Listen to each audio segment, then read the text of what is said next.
Batik tulis merupakan salah satu jenis batik yang nilainya tergolong relatif mahal.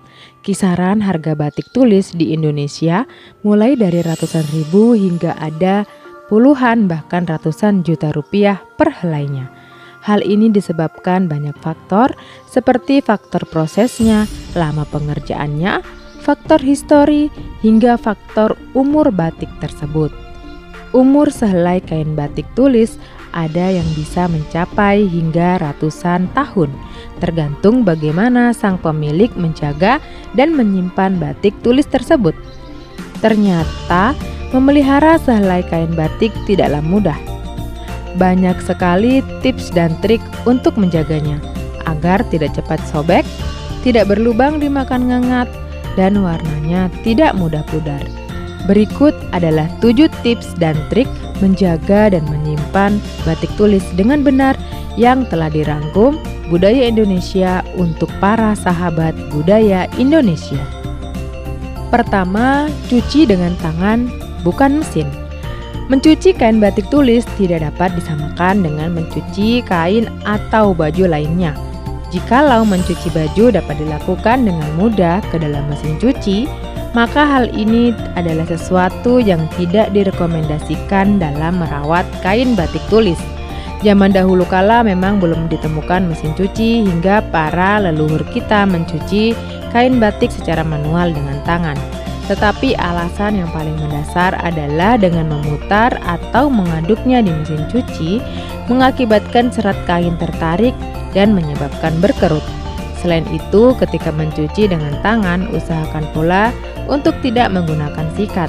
Ini dimaksudkan agar warna tidak cepat luntur atau pudar. Kedua, cuci dengan sabun khusus batik.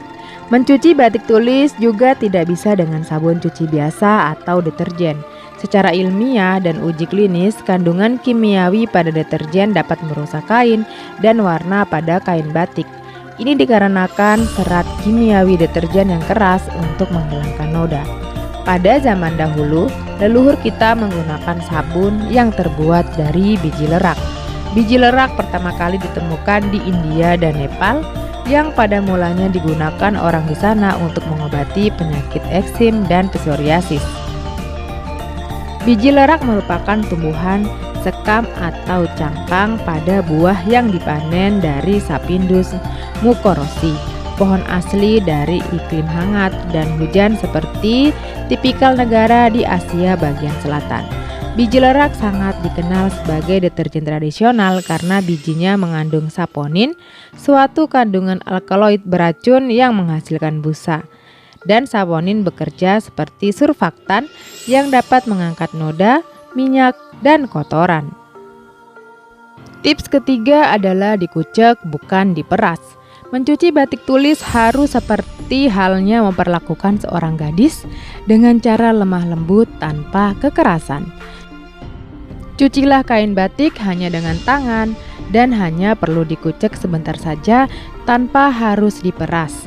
Memeras kain dapat mengakibatkan serat kain berkerut dan rusak. Yang keempat adalah keringkan dengan angin. Ketika batik tulis telah dicuci, maka setelah itu keringkan kain batik hanya dengan diangin-anginkan saja tanpa menjemur langsung di bawah matahari atau dimasukkan ke dalam mesin pengering otomatis. Menjemur di bawah matahari langsung menyebabkan warna batik akan cepat pudar, dan memasukkan batik ke dalam pengering otomatis dapat menyebabkan bahan mengkerut atau mengecil karena panasnya berbeda. Tips yang kelima adalah dilapisi kain ketika disetrika. Ketika ingin menyetrika kain batik, dengan setrika listrik atau uap, dianjurkan untuk melapisi kain batik dengan selembar kain tipis di atas permukaan batik tersebut. Ini dilakukan agar menghindari kain dengan paparan panas berlebih dari setrikaan. Ini adalah cara tradisional yang dilakukan para nenek moyang kita dari zaman dahulu kala. Yang keenam, dianjurkan tidak memakai pewangi atau parfum. Pewangi pakaian, baik pewangi setrika atau pewangi badan, merupakan senyawa kimia yang keras jika dipaparkan langsung ke kain batik tulis atau kemeja batik tulis, sehingga dianjurkan untuk tidak menggunakan keduanya. Karena begitu disemprotkan, maka tendensinya akan meninggalkan bekas noda yang nantinya sulit dicuci atau dihilangkan. Yang ketujuh adalah simpan dengan perlakuan khusus. Menyimpan batik tulis harus dengan perlakuan yang spesial. Simpanlah kain batik di lemari dengan suhu kering, tetapi jangan di lemari yang lembab. Ketika disimpan di area yang lembab, maka akan menarik binatang seperti ngengat untuk datang dan menggerogoti kain batik yang dapat menyebabkan batik tulis berlubang. Cara lainnya adalah disimpan dengan dilapisi kain atau kertas satu persatu, atau ketika disimpan di lemari atau di koper, jangan lupa untuk memberikan sedikit lada atau akar wangi. Kedua tumbuhan tersebut adalah musuh dari ngengat yang tidak mereka sukai. Sebagai warga negara Indonesia, sudah saatnya kita memelihara budaya Indonesia. Jika ada informasi yang ingin kamu ketahui seputar batik atau budaya Indonesia, silakan tulis di kolom komentar.